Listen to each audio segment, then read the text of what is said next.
Tem sido cada vez mais comum mulheres ocupando cargos em seus trabalhos que exigem a ausência dela do lar.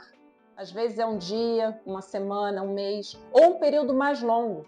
Quando essa mulher é mãe, ela fica dividida entre a maternidade e a sua profissão. E essa culpa que as mulheres carregam, muitas vezes impedem algumas mulheres de realizarem seus sonhos profissionais. A gente precisa falar sobre isso, para que a gente possa exercer essa liberdade sem amanhã ser acusada de abandono afetivo.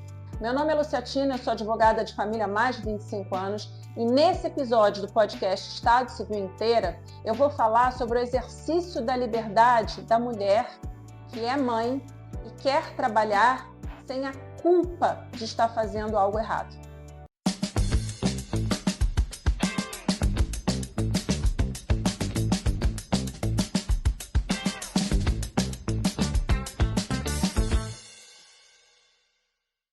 Recentemente nós ouvimos na mídia a história da atleta olímpica que, por realizar um sonho profissional para o seu trabalho, estava sendo acusada de abandonar a sua filha e o risco de perder a guarda dela simplesmente porque ela teve que se dedicar por um longo período a treinamento para poder participar das Olimpíadas.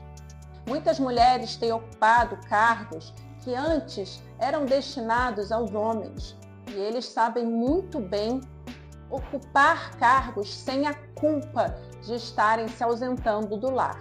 Então vale aprendermos com eles. O problema das mulheres que exercem o cargo que exige delas a ausência do lar é que muitas vezes elas têm medo do julgamento social de não serem boas mães. E por conta disso, quando elas se ausentam, elas querem permanecer com o vínculo da maternidade com a criança, em vez de delegar o exercício da paternidade ao pai. É assim que os pais fazem, é assim que os homens fazem.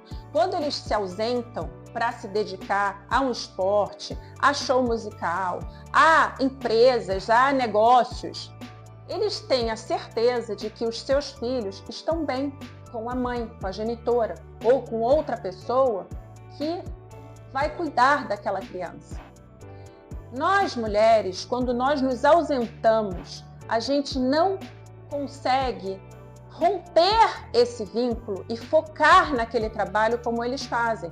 Então a gente permanece querendo manter o nosso domínio sobre os filhos. Então a gente chama a avó, a gente chama uma amiga, a gente chama a babá para cuidar daquela criança, sem permitir que o genitor, que é aquela pessoa que tenha prioridade no cuidado dessa criança, exerça a sua paternidade. Isso acontece e tem acontecido cada vez mais e a gente precisa falar sobre isso.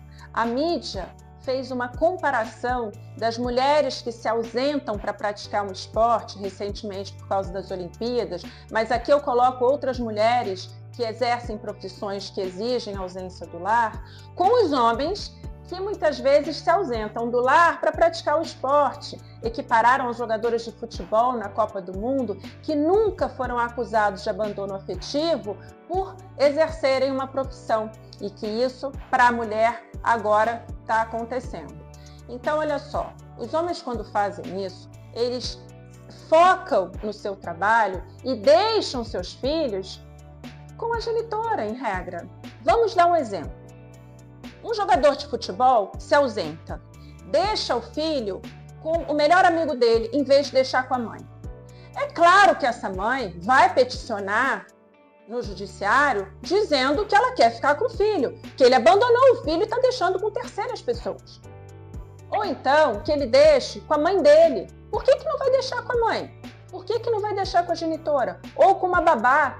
Veja, é a mesma situação. Não é uma questão de gênero, é uma questão de comportamento. Nós, mulheres, para exercermos trabalhos que antes eram destinados aos homens e hoje nós exercemos, nós precisamos exercer essa liberdade com responsabilidade. A lei civil determina que nós temos um dever jurídico de cuidar dos nossos filhos. Portanto, nós temos a liberdade de exercer o nosso trabalho, claro, mas nós temos o dever de cuidar. A criança, se não estiver com um genitor, numa guarda compartilhada, ela deve ficar com o outro genitor. Porque a guarda compartilhada diz o seguinte: ambos os genitores são aptos a cuidar dos filhos, a exercer o dever-poder com relação aos filhos. Quais são os deveres dos pais com relação aos filhos? Com relação à educação, com relação à saúde, com relação à formação moral. Agora, com a reforma do Código Civil, ainda vem mais deveres. Controlar as mídias sociais do filho, né? Fiscalizar, preocupado com a formação e não expor a criança nas mídias sociais. Ok, então nós temos deveres com relação aos filhos. Na ausência de um, se acontece algum problema de saúde com a criança, quem que tem que levar no hospital? Porque certamente vai pedir a quem é o guardião daquela criança. Vai ser o outro genitor. Então nós precisamos nos preocupar com isso. Quando nós nos ausentarmos, precisa ter um pacto com outro genitor de com quem vai ficar a criança. Porque o outro genitor, por ter guarda compartilhada, ele tem o direito de decidir sobre a vida dos filhos. Ambos os genitores têm.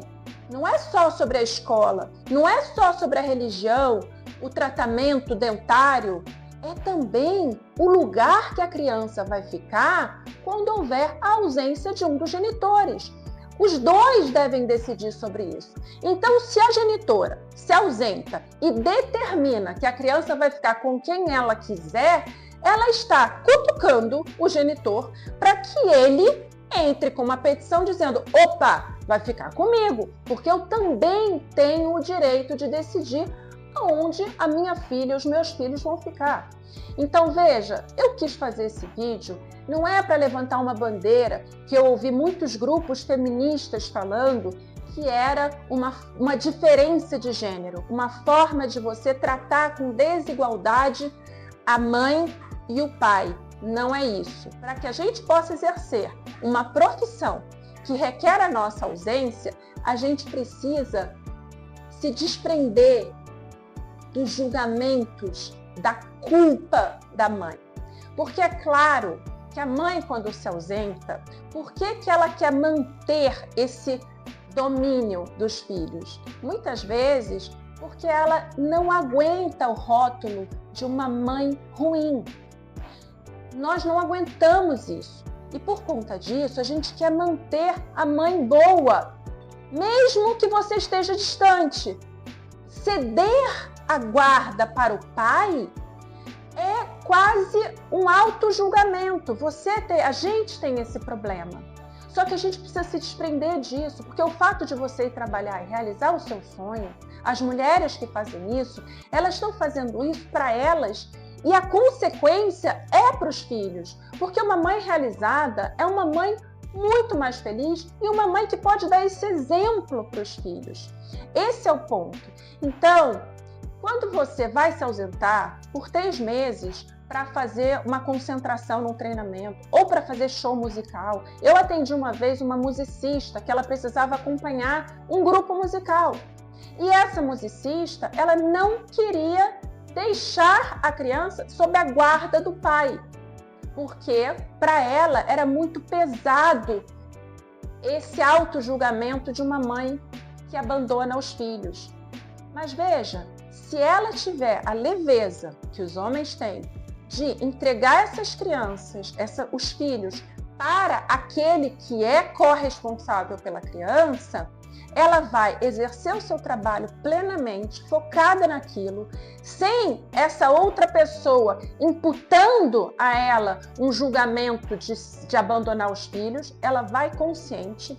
E quando você faz isso, você não está deixando o seu filho para trás. Você simplesmente, quando você voltar daquele seu foco, que é o seu trabalho, porque você fez uma escolha e a vida é feita de escolhas, quando você volta, você pode conviver com seu filho no final de semana, buscar a criança para tomar um lanche e ir voltando ao seu contato. Hoje em dia, com as redes sociais, você tem o FaceTime. Você pode, inclusive, estipular horários de FaceTime diário para você poder ficar em contato com seus filhos. Então, vamos nos libertar do julgamento, porque isso atrapalha diretamente a criança. Não adianta vir para a mídia e divulgar uma situação. Eu não estou nem falando especificamente da atleta olímpica, tá? Eu estou buscando o caso dela para que a gente possa pensar maior, porque existe o outro lado também. E eu já estive defendendo o outro lado em algum momento em que os pais realmente ficam inconformados em verem seus filhos sob a guarda de terceira pessoa, da qual ele sequer participou da escolha de quem está tutelando aquela criança naquele momento em que a mãe está ausente. Então, gente, julgamento a gente sempre vai ter. Se você não trabalha, você vai ter o julgamento de uma mulher acomodada que não faz nada da vida, só toma conta dos filhos. Se você trabalha, você é uma mulher que abandonou os filhos e que é uma irresponsável. E por aí vai. Então, se a gente ficar vivendo, prestando atenção e se incomodando com esses julgamentos, a gente vai fazer mal aos nossos filhos. Então, foca naquilo que você quer. Quer ter a liberdade de trabalhar em profissões que você vai se ausentar da convivência com seus filhos? Ok, vai fazer isso. Faça essa escolha, desde que a criança esteja bem cuidada com aquele que tem legalmente a corresponsabilidade para tomar conta daquela criança. Senão, você, por mais que você vá viver essa sua liberdade profissional, você vai estar aprisionada na culpa. E isso não é liberdade.